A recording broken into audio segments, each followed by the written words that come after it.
On va commencer par le schéma de Lewis.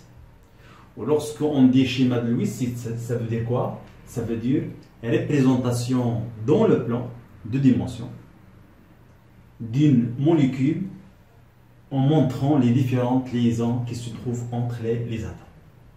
Donc, on va voir quelques exemples, exactement 3 exemples.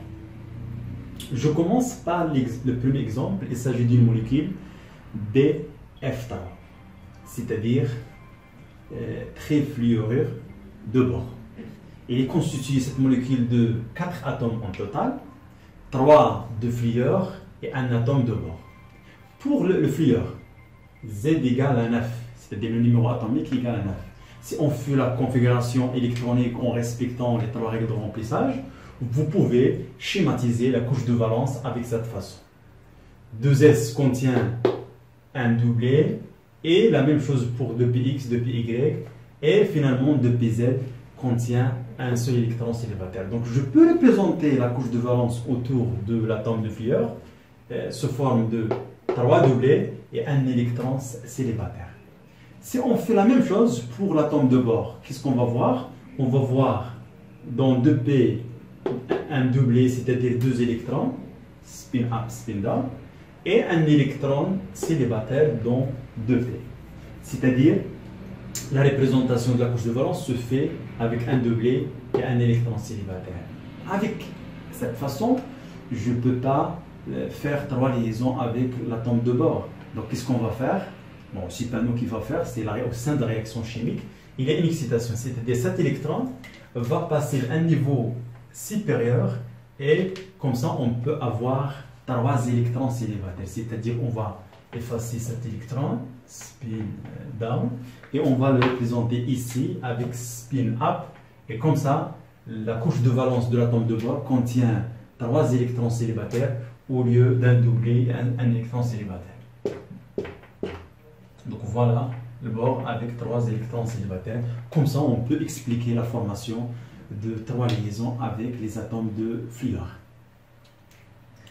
Alors, donc voilà, c'est-à-dire chaque atome de fluor sera attaché avec l'atome de bore par une liaison covalente. Et comme ça, on peut avoir la représentation de Lewis de cette molécule de cette façon. Vous pouvez compter pour vérifier le nombre des doublets libres, les doublets liants dans la molécule. Si 12 exactement, c'est on calcule avec la méthode qu'on a énoncée dans le cours. Et on peut vérifier ici, il y a 3 fois 4, c'est 12. Donc voilà la représentation de Lewis de la première molécule. De même pour la deuxième molécule, ici il s'agit de méthane, CH4. C'est un gaz qui se trouve principalement dans le gaz naturel. Alors, sa couche de valence, le numéro atomique Z égale à 6, et sa couche de valence sera représentée par un doublet et 2 électrons célibataires, c'est-à-dire un doublet et 2 électrons célibataires. Avec cette façon, l'atome n'est pas un atome tétravalent, c'est-à-dire incapable de faire 4 liaisons. Qu'est-ce qu'on va faire? On va faire une excitation. Avec cette excitation, je peux avoir 4 électrons célibataires. Et au niveau du cas quantique, je peux effacer ça. Je reviens ici pour montrer qu'il s'agit de 4 électrons célibataires autour de l'atome de carbone.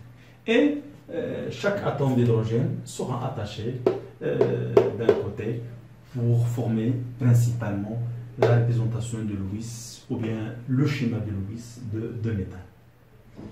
Le dernier exemple, il s'agit de SF6, c'est un gaz artificiel. Ce gaz est utilisé dans les machines où il y a haute tension. Donc, cette molécule est constituée par le soufre, et vous savez que le soufre se trouve dans la même colonne de l'atome d'oxygène. Donc, ça ne sert à rien de faire la configuration électronique, etc. Vous pouvez s'inspirer de l'atome d'oxygène qui contient du double libre et des électrons célibataires. Ça permet d'avoir la même couche de valence. Mais, toujours, c'est le même problème. Il faut faire une excitation pour avoir 6 électrons célibataires. Comme ça, on peut former 6 liaisons avec chaque atome de fluor. Bon, vous pouvez compter le nombre des électrons célibataires divisé sur 2, ça va donner 24. Effectivement, dans cette molécule, il y a 24 de bord. Voilà, c'est la fin de cette séance. La séance prochaine sera consacrée à la géométrie des molécules dans l'espace. Au revoir.